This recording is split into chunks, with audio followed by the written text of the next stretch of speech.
రాష్ట్ర ప్రభుత్వం పెండింగ్ బకాయిలు చెల్లించకపోవడంతో రాష్ట్ర వ్యాప్తంగా ఉన్నటువంటి హైయర్ ఎడ్యుకేషన్ సంబంధించినటువంటి కళాశాలన్నీ కూడా మూసివేతకైతే పిలుపునిచ్చాయి. ఈ నేపథ్యంలో పీడీఎస్యూ కూడా ప్రభుత్వాన్ని డిమాండ్ చేస్తుంది. ప్రస్తుతం మనతో పాటు పీడీఎస్యూ రాష్ట్ర ప్రధాన కార్యదర్శి విజయ్ అందుబాటులో ఉన్నారు. మాట్లాడించే ప్రయత్నం చేద్దాం. ఇప్పుడు ఈ ఫీజు రిమెంబర్స్ అనేటువంటిది పెండింగ్లో ఉండడం వల్ల ప్రైవేట్ కళాశాలలు బాగానే ఉన్నాయి, ప్రభుత్వం బాగానే ఉంది. కానీ ఏదైతే గ్రామీణ ప్రాంతాల నుంచి ఉన్నటువంటి మహిళలు, విద్యార్థులు మొత్తం కూడా ఇబ్బందులు పడుతూ ఉన్నారు. ఇప్పుడు డిగ్రీ అయిపోయింది, పీజీ ఎంట్రన్స్లు జరిగాయి, ర్యాంకులు వచ్చాయి బయటికి. ఇప్పుడు విద్యార్థులు సర్టిఫికేట్లు తీసుకొని పీజీ కోసం అప్లోడ్ చేయాలంటే సర్టిఫికేట్స్ కావాలి. ఆ యాజమాన్యాలు ఏమో సర్టిఫికేట్స్ ఇవ్వమని చెప్తా ఉన్నారు. దాని ద్వారా విద్యార్థులు మొత్తం కూడా ఒక సతమతం అవుతూ ఉన్నారు, మానసిక ఆవేదన గురవుతున్నారు, విద్యార్థులు చాలా ఇబ్బందులకు గురవుతూ ఉన్నారు. ఇట్లాంటి పరిణామాల వల్ల విద్యార్థులు డ్రాప్అవుట్ అయ్యే అవకాశం ఉంది. దాని ద్వారా తెలంగాణ విద్య మొత్తం కూడా నిర్వీర్యం అయిపోయే అవకాశం ఉంది. కాబట్టి ఆ దృష్టిలో పెట్టుకొని మే 20కే మొత్తం కూడా ఫీజు రిమెంబర్స్ బకాయిలు చెల్లిస్తామని చెప్పారు. పాలక వర్గాలు ఎట్లా ఉంటున్నాయంటే విద్యార్థుల పట్ల చిత్తశుద్ధి లేదు. కేవలం ఓటు బ్యాంకు రాజకీయాలు, ఓట్ల పథకాలకు మాత్రమే దృష్టి ఉంది. విద్యార్థులు ఎందుకు 5-6 సంవత్సరాల నుంచి ఫీజు రిమెంబర్స్ పెండింగ్లో ఉంది. బాధ్యత ఉండాలి కదా.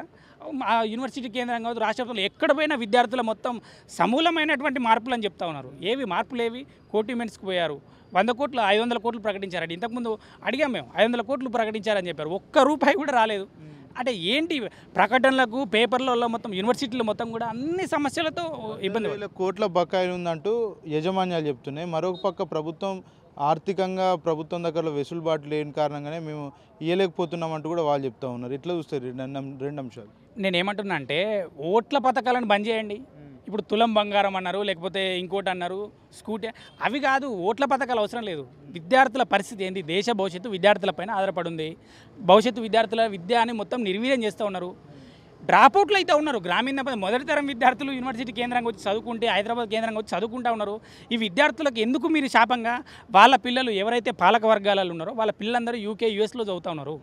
గ్రామీణ ప్రాంత యువక మొత్తం కూడా యూనివర్సిటీ కేంద్రంగా చదువుతూ ఉంది. హైదరాబాద్ కేంద్రంగా పాఠశాలలు, డిగ్రీ కళాశాలలు చదువుతూ ఉంది.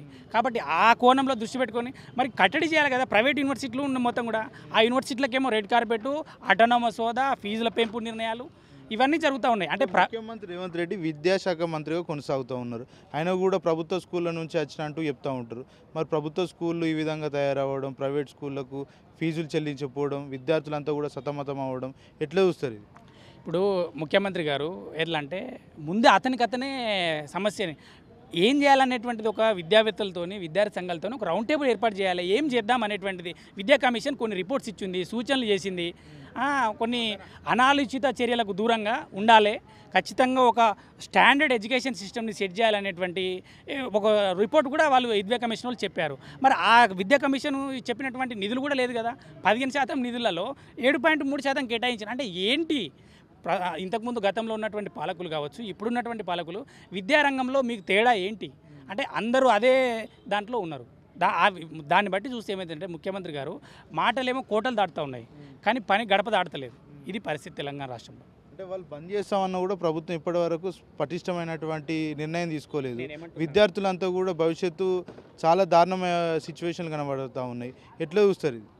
నేనేమంటున్నా అంటే మే 20కే ఫీజు రిమెంబర్స్ బకాయిలు చెల్లిస్తామని చెప్పారు. ఒక 1200 కోట్లకు 1500 కోట్లకు టోకెన్లు కూడా ఇచ్చున్నారు. ఆర్థిక శాఖ మరి ఇవ్వచ్చు కదా ఆ డబ్బులన్నా ఇస్తే, లేకపోతే విద్యార్థులకు ఎక్కడ సర్టిఫికేట్లు ఆపొద్దు అనేటువంటిదన్నా తీసి ఇవ్వాలి కదా, ఇప్పించే ప్రయత్నం చేయాలి కదా. విద్యార్థుల జీవితాలతో చెలగాటం ఆడేటువంటి అవసరం ఏముంది? ఈ ముఖ్యమంత్రి గారికి తెలియదా? విద్యా కమిషన్ ఉన్న వాళ్ళకి తెలియదా? IASలకు తెలియదా? ఎందుకు కావాలని నానుస్తూ ఉన్నారు?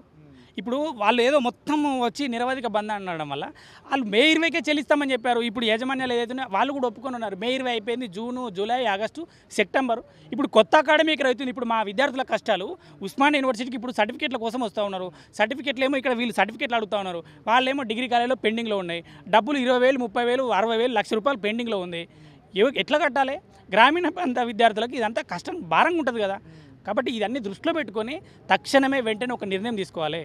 లేదంటే ఆ గవర్నమెంట్ ప్రైవేట్ కాలేజీలు మొత్తం కూడా టేక్ ఓవర్ చేసుకొని ప్రతి పేదవాడికి మొత్తం కూడా ఉచితంగా విద్యను అందించాలి.